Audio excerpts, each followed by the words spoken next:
ನಮಸ್ಕಾರ, ನಾನು ನಿಮ್ಮ ವಸಂತ್ ಹೊನ್ನಕಟ್ಟಿ ಮಾಡುವ ಇವತ್ತಿನ ವಿಡಿಯೋದಲ್ಲಿ ಬಿಳಿಪತ್ರಿಕಾಯಿ ರಸಾಯನ ಹೇಗೆ ಮಾಡೋದನ್ನು ನಿಮಗೆ ತಿಳಿಸ್ಕೊಡ್ತೀನಿ.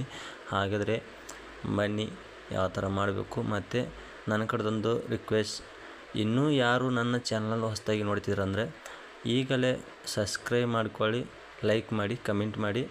ಮತ್ತು ನಿಮಗೆ ನಾ ಹಾಕೋಂಥ ವೀಡಿಯೋಸ್ ನಿಮಗೆ ನೋಟಿಫಿಕೇಷನ್ ಬರ್ತದಂತ.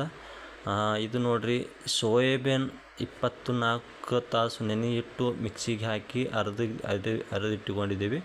ಇದು ಬಿಲ್ಪತ್ರಿಕಾಯಿ ಒಡೆದು ಬಿಟ್ಟು ಬೆಲ್ಲ ಮತ್ತು ಬಿಲ್ಪತ್ರಿಕಾಯಿ ಹಾಕಿ 4 ಲೀಟ್ರ್ ನೀರು ಹಾಕಿ ಇದಕ್ಕೆ ಇಟ್ಟಿದ್ದೀವಿ. 15 ದಿನದಿಂದ ಇದು ಮಾಡಿಟ್ಟಿದ್ದೀವಿ. ಪ್ರತಿಯೊಂದು ಕೂಡ ಇನ್ಫಾರ್ಮೇಷನ್ ಸಿಗುತ್ತವೆ ನನ್ನ ಯೂಟ್ಯೂಬ್ ಚಾನಲಲ್ಲಿ. ಪ್ರತಿಯೊಂದು ಕೂಡ ನೀವು ನೋಡ್ಬೋದು ಯಾವ ಥರ ಒಂದು ದ್ರಾವಣ ತಯಾರಾಗ್ತಿದೆ. ಇದನ್ನು ಕಬ್ಬಿಗೆ ಬಿಟ್ಟರೆ ಕಬ್ಬು ಅನಾಹುತ ಬರುತ್ತದೆ.